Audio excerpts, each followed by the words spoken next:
The only people who don't want to disclose the truth are people with something to hide. Joining us now is our friend, General Paul E. Vallely, retired U.S. Army and chairman of Stand Up America. Hello, General. How are you, sir? Hello, Steve. Fine, thank you. I know you've been traveling, and I appreciate you taking the time to be with us. It probably means you didn't get to see or hear a lot of what went on. But basically, these three brave men, as you just heard Mr. Nordstrom choke up, these three brave men got emotional at times, answered all the questions, said what we expected them to say, and even went so far in the case of Greg Hicks to talk about how he was told by the State Department not to cooperate with Congressman Chaffetz, who was on his way over to Libya to meet with him and others involved to get the facts on the ground. He was told not to talk to him, not to tell him anything.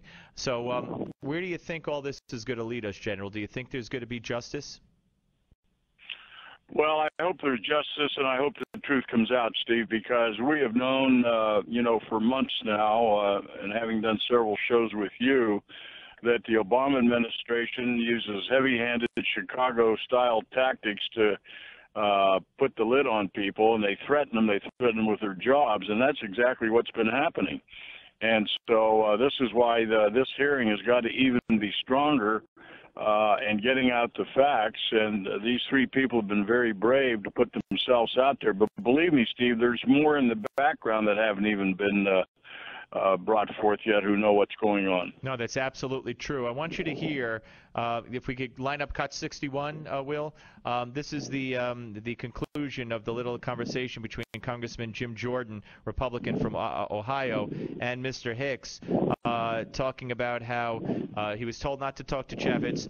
Chaffetz comes with a State Department representative who's not allowed into some of the meetings because his security clearance isn't high enough, and the State Department doesn't like that. And then Mr. Hicks gets a call from Cheryl Mills, and here's how that goes. 61. You had a subsequent conversation after this classified briefing that the lawyer was not allowed to be in, with you and Mr. Chaffetz and others on that delegation. And you get another conversation on the phone with Cheryl Mills. Tell me, who is Cheryl Mills? She was counselor for the Department of State and Chief of Staff to Secretary Clinton. That's a pretty important position? Yes, sir. When she calls, you take the phone call? Immediately. Yeah, she's the fixer for the Secretary of State. She is as close as you can get to Secretary Clinton. Is that accurate? Yes, sir. And tell me about that phone call you had with Cheryl Mills. A phone call from that person is, generally speaking, not considered to be good news. And what did she have to say to you? She demanded a report on the visit. Was she upset by the fact that this lawyer was not, this was upset. Babysitter, this spy, whatever you want to call him, was not allowed to be in that? First time it's ever happened, all the congressional delegations you've ever entertained was not allowed to be in that classified briefing. Was she upset about that fact? She was very upset. So this goes right to the person next to Secretary Clinton. Is that accurate? Yes, sir.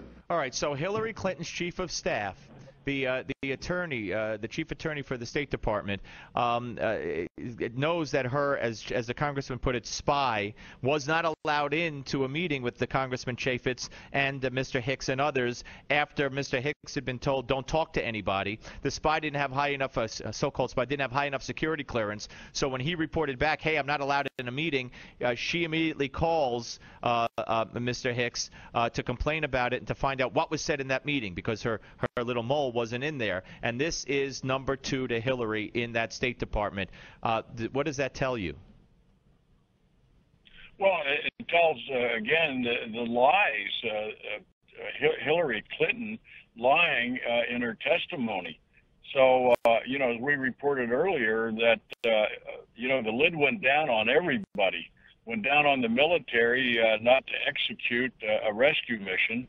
And so we know this is an entire conspiracy that goes all the way to the White House, down through State Department, into CIA, into DOD, Department of Defense. They're all in collusion together in order to cover this up, what really happened. And, Steve, from the standpoint of the rescue, not even attempting a rescue, when we did have forces in the area. And so this, to me, we're bordering on complete dysfunctional organizations that support our people overseas, whether the Defense Department or State Department. Yeah, no, you're absolutely right. You know, we had Senator Roger Wicker on earlier, and Republican from Missouri, and he said a lot is going to depend on the media, General. I asked him, are there going to be repercussions? I said, John Bolton told me on my show, and it made news, that he thinks the Obama administration could collapse over this, and he said that the only way this will gain traction, or that could possibly ever happen, is if the media cares and goes with it and investigates. Do you ever see that happening? Because I just don't. Well, it could well happen, Steve, in a number of different ways. I don't know how that scenario will work out in regards to a collapse, but certainly a lack of confidence. But it certainly points to the fact the American people need to position themselves to remove the leaders we have in Washington. And it's up to the people to do it. And whether it's an impeachment or whatever we have to do, we have got to remove this inept leadership in America, as we're continue to go downhill each and every day in many different areas. We have, if you look at when I went to West Point, I learned duty, honor, and country. And honor is what we've lost, even our government. And these whistleblowers, as we call them, I don't even like to call them that. They're really truth tellers as far as I'm concerned. Yep. But tomorrow we're going to have a very big news conference here in Washington on the families that lost their sons in SEAL Team 6 that went down, what we call Extortion 17. So that conference will be tomorrow. Well, I'm glad you brought that up, General, because we're going to have two family members who lost their loved ones, two SEALs on that plane, and you're talking about the crash of the jet that had all those Navy SEAls on it that went down shortly after the raid on Obama. On Osama bin Laden, correct? That's correct. 30, and I'm with Billy and Karen Vaughn, who lost their son Aaron. And from that standpoint, the lies, deception, even on that operation where we lost 30 in that helicopter, we've had senior military even call on these families and told the families to stand down. Don't speak up. And we'll probably release that next week of the four-star admiral told one of the families. Well, listen, General, I'm up against a hard break. We're going to talk to family members tomorrow. You keep me informed with this. We'll stay on this case right from now till fruition. General Paulie Vallely, we appreciate your time as always. The only people who don't want to disclose the truth are people with something to hide.